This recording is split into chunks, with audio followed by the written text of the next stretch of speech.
Bismillahirrahmanirrahim.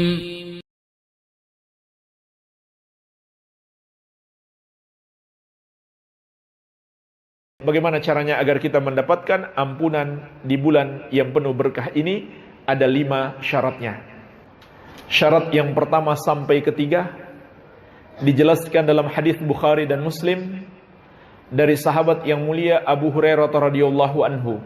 Rasulullah sallallahu alaihi wasallam bersabda, "Man shama ramadhana imanan wa ihtisaban, ghufira lahu ma taqaddama min dzambih." Barang siapa berpuasa Ramadan karena iman dan mengharapkan pahala, akan diampuni dosa-dosanya yang telah lalu. Wa man qama ramadhana imanan wa ihtisaban, ghufira lahu ma taqaddama min dzambih. Dan barang siapa melakukan sholat tarwih di malam bulan Ramadan, dalam riwayat yang lain di malam Lailatul Qadar, karena iman dan mengharapkan pahala, maka akan diampuni dosa-dosanya yang telah lalu. Perhatikanlah jemaah sekalian hadis yang mulia ini. Rasulullah sallallahu alaihi wasallam menjelaskan kepada kita 3 syarat menggapai ampunan. 2 syarat yang lain di hadis yang lain insyaallah akan kita sebutkan.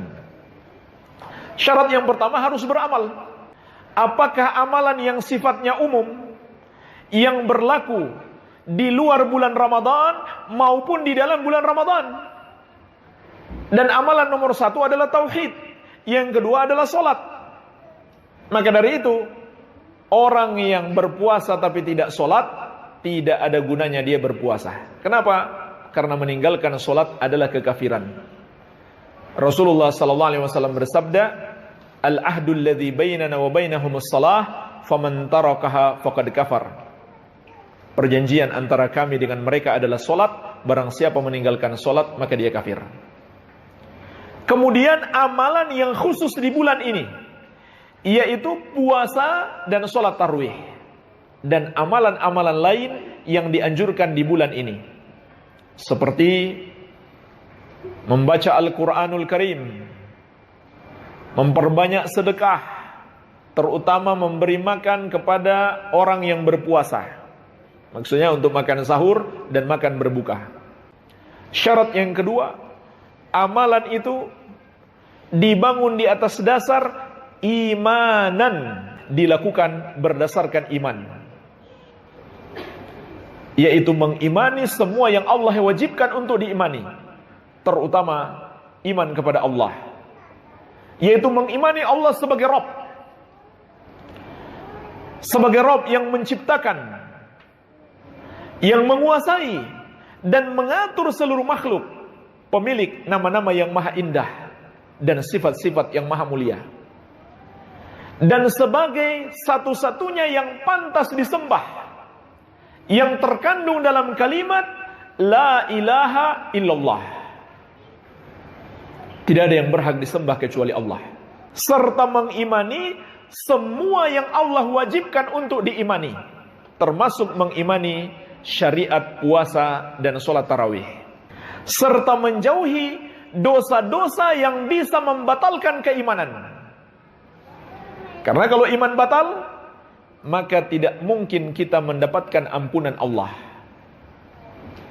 Dan apabila iman kita batal disebabkan dosa-dosa kesyirikan dan kekafiran, semua amal ibadah kita tidak akan diterima oleh Allah. Bagaimana mungkin kita menggapai ampunan kalau iman kita saja sudah batal dan amalan-amalan kita tidak akan diterima oleh Allah? Surat At-Taubah ayat ke-54 Allah menegaskan, "Wa ma mana'ahum an tuqbala minhum nafaqatuhum illa annahum kafaru billahi wa birasulihi." Tidak ada yang menghalangi diterimanya sedekah-sedekah mereka, kecuali karena mereka kafir kepada Allah dan Rasulnya.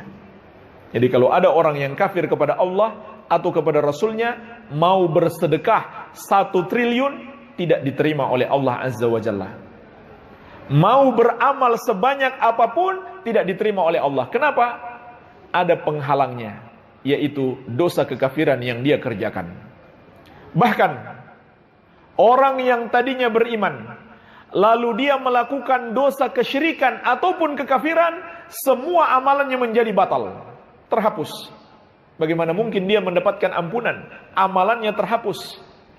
Surat Al-An'am ayat 88 Allah mengatakan, walau asyraku lahabita anhum ma kanu ya'malun. Seandainya mereka berbuat kesyirikan, terhapuslah amalan yang mereka kerjakan. Tapi subhanallah jemaah sekalian, sangat disayangkan, ternyata masih banyak orang yang mengaku muslim di bulan Ramadan melakukan dosa besar ini. Contohnya apa? Masih ada yang percaya dengan ramalan-ramalan. Padahal Allah telah menegaskan dalam surat An-Naml ayat ke-65, "Qul la ya'lamu man fis samawati wal ardil ghaiba illallah." Katakan, tidak ada yang mengetahui perkara gaib satupun makhluk yang di langit maupun di bumi kecuali Allah. Bagaimana mungkin kita bisa tertipu dengan orang yang mengaku punya indera keenam, dengan orang yang mengaku anak indigo, dengan orang yang dianggap paranormal alias tidak normal, dengan orang yang dianggap sebagai orang pintar padahal dia orang yang paling bodoh. Subhanallah, Allah telah menegaskan tidak ada satupun makhluk di langit maupun di bumi yang mengetahui perkara gaib kecuali Allah. Masih ada pula orang yang mengaku muslim tapi hatinya lebih bergantung kepada jimat-jimat. Padahal Rasulullah SAW menegaskan, man 'allaqa tamimatan faqad asyrak. Siapa mengenakan jimat, maka dia telah mempersekutukan Allah. Masih ada pula orang yang mengaku muslim, percaya dengan hari baik, hari buruk, masih percaya primbon, masih percaya feng shui untuk mencari tahu mana yang baik, mana yang sial, angka baik, angka sial. Padahal Rasulullah SAW menegaskan, man raddathu atiratu an hajatihi faqad asyrak. Barang siapa yang dihalangi untuk melakukan hajatnya oleh takut sial, maka dia telah berbuat syirik. Begitu pula yang mengaku muslim berdoa kepada selain Allah, menyembelih untuk selain Allah, bergantung hati kepada selain Allah. Padahal itu semuanya ibadah, maka tidak boleh dipersembahkan kepada selain Allah. Dan masih banyak contoh yang lain jemaah sekalian. Dosa-dosa syirik yang membatalkan keimanan serta menggugurkan seluruh amalan. Syarat yang ketiga, masih dalam hadis yang sama, Nabi SAW mengatakan, ihtisaban, mengharapkan pahala. Mengharap kepada Allah agar dimasukkan ke dalam surga dan diselamatkan dari api neraka. Dan itulah hakikat ikhlas. Yang rendah itu jemaah sekalian, riya dan sum'ah. Itulah yang tercela. Yaitu kita beramal tidak murni mengharapkan pahala, tapi ada terbetik sedikit dalam hati kita. Sedikit saja, enggak banyak. Lalu kita biarkan sampai selesai ibadah. Apa yang terbetik? Keinginan untuk dipuji orang. Itulah namanya riya atau sum'ah. Riya itu artinya mempertontonkan amalan agar dipuji orang. Kalau sum'ah memperdengarkan amalan agar dipuji orang. Kalau ini terjadi pada kita, maka kita telah terjerumus di dalam dosa terbesar setelah syirik besar, yaitu syirik kecil. Syirik kecil itu adalah dosa terbesar setelah syirik besar. Kita beribadah bukannya dapat ampunan Allah, malah dapat dosa terbesar, yaitu dosa syirik kecil. Oleh karena itu, dalam hadis Mahmud bin Labid radhiyallahu anhu yang diriwayatkan Imam Ahmad, Rasulullah SAW telah memberikan peringatan keras. Akhwafu ma akhafu alaikum syirkul asghar fasuila anhu faqala riya. Yang paling aku takutkan menimpa kalian adalah syirik kecil. Beliau ditanya, apa itu syirik kecil? Itulah riya. Syarat yang keempat, ittiba kepada Rasulullah SAW. Sebagaimana Allah tegaskan dalam surat Ali Imran ayat ke-31. Qul in kuntum tuhibbunallaha fattabi'uni yuhibbukumullah wa yaghfir lakum dzunubakum wallahu ghafurur rahim. Katakan wahai Muhammad kepada umatmu, Kalau kalian benar-benar mencintai Allah, ikutilah aku. Ikutilah Rasulullah sallallahu alaihi wasallam. Yuhibbukumullah, barulah Allah akan mencintai kalian. Wa yaghfir lakum dzunubakum, dan mengampuni dosa-dosa kalian. Wallahu ghafurur rahim, dan Allah Maha Pengampun lagi Maha Penyayang. Inilah jemaah sekalian, syarat yang Allah tetapkan untuk menggapai ampunan Allah. Amalan kita harus mengikuti Rasulullah sallallahu alaihi wasallam. Bahaya tidak meneladani Rasulullah sallallahu alaihi wasallam. Amalannya tertolak.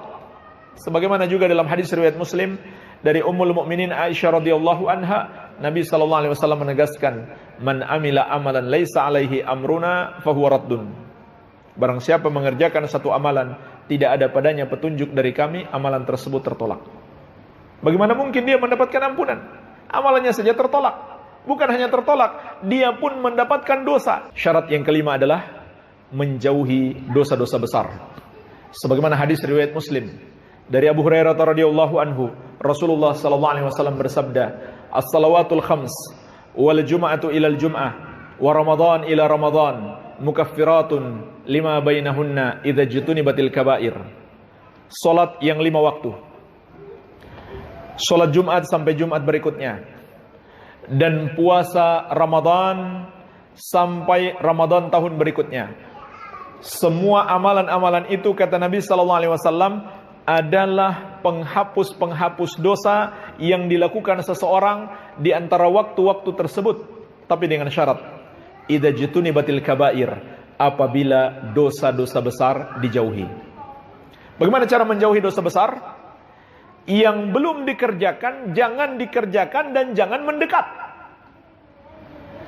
Yang sudah terlanjur dikerjakan, segera bertobat kepada Allah Subhanahu wa taala. Kalau kita belum bertobat dari semua dosa-dosa besar, maka itu akan menghalangi kita mendapatkan ampunan. Walaupun kita harus paham tentunya bahwa tobat itu bukan hanya di bulan Ramadan. Jangan sampai ada yang berbuat dosa menunggu Ramadan baru dia mau tobat. Jangan sampai ada orang yang berbuat kesalahan kepada orang lain, tunggu Ramadan baru dia mau minta maaf. Ini kesalahan besar, karena kita semuanya tidak tahu kapan kematian datang menjemput kita. Apakah kita masih akan berjumpa dengan bulan Ramadan atau tidak? Maka tobat itu adalah kewajiban sepanjang hayat kita. Bahkan tobat itu, kata para ulama, bukan sekedar wajib, tetapi al-wujub 'alal faur. Kewajiban yang harus dilakukan segera. Namun jemaah sekalian, tidak kita ragukan lagi, bulan Ramadan adalah kesempatan terbaik untuk bertobat.